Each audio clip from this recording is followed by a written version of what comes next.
So I've had 2 children, both were born with disabilities. I had a son, Ethan, who had severe cerebral palsy and passed away when he was 6. And I have Hayley, who is now 11, and she was diagnosed with autism, fairly mild, when she was 3 years of age. So, and she's, like I said, 11 now. So she is on the milder end and attends, mainstream schools and things like that, but with support. I think as soon as you mention the word autism, there's a negativity to it. Yeah. And I have to say, I've focused on Hayley's earlier years with, early intervention and lots of therapy and things like that to try and get her into sort of normalised as possible, if you like, to get into society. And I find, for the early years, we were looking at what she can't do. And then when she worked out she had some pretty amazing skills, we have focused on what she can do. Yeah. And even then, when I go to places like that, I still hesitate about mentioning the autism. Yeah. Well, she goes to Narrabeen North Primary School, and they've been excellent from day one, I'd have to say. Like, when we looked at it, I probably looked at about, 8 or 9 schools before she started school. And as soon as you mention autism, again, you get a sort of hesitant in a lot of cases.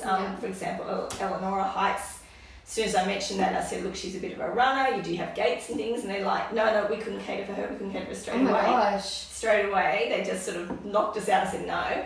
Whereas when I went to Narrabeen North, the deputy principal there, a lady called Tanya Russell, was brilliant, and she just said, sure, we'll have her, bring her a year early. They got her to come a year early, 1 day a week, and sit in Tanya's class, who was a kindergarten teacher, and get her used to school 1 day a week prior to her having to get in. So I knew that was the right place. For us, they mention, as soon as you mention autism, they will go, oh, is he like Rain Man, the movie, or something like that. So there's automatically, I think the media portrays it. And we had it with our son Ethan, everyone would say, oh, is he like Stephen Hawking, straight away. Right. So as soon as anybody hears that word, they sort of try to relate it to something that they've heard on TV or know.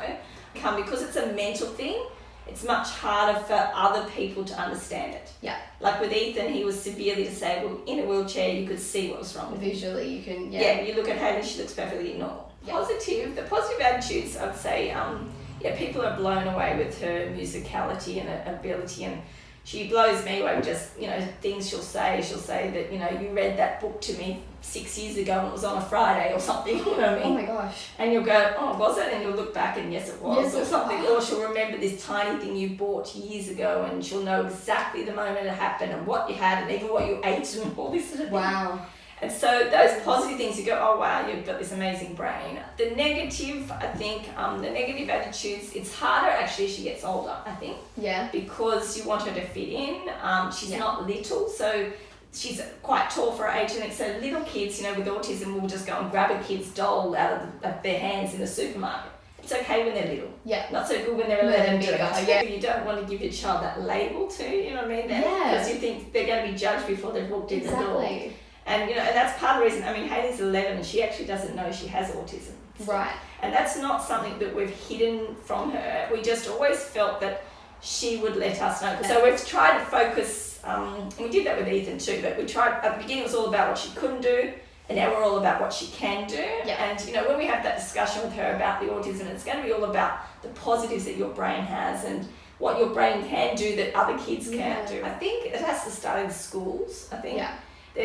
From my background with kids with disability, parents are either like me where they're proactive once you get the diagnosis, get on with it, find the support and do the best that you can. Yeah. Or they don't want to acknowledge there's an issue, they pretend there's not an issue, and then the child sort of struggles and throughout school usually.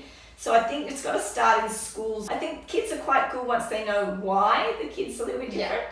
If they don't know why, then they just think they're a weird kid, and I guess bullying and things like that can happen there. Yeah. So I would like more of it happening in schools where there's an understanding about differences, and it does happen, I guess, but it just maybe could be done a bit more. With things like getting funding and things like that, that's very frustrating. Each year you have to renew, so you've almost got to prove every year that she's still got the disability, even though it's a lifelong disability. Are you kidding? No. But you can never say your child's doing so well because you won't get the funding if you do. Exactly, you've always got to be like, you've got to look at the worst case, not the best case, Which is wrong. Yeah, it's so wrong. Yeah. Of course. And there's a lot of, people with disabilities bring so much to the world, so I'd like to. Yeah, and so much diversity, because if you're all the same, then it's a bit boring. But you need people to give them that chance.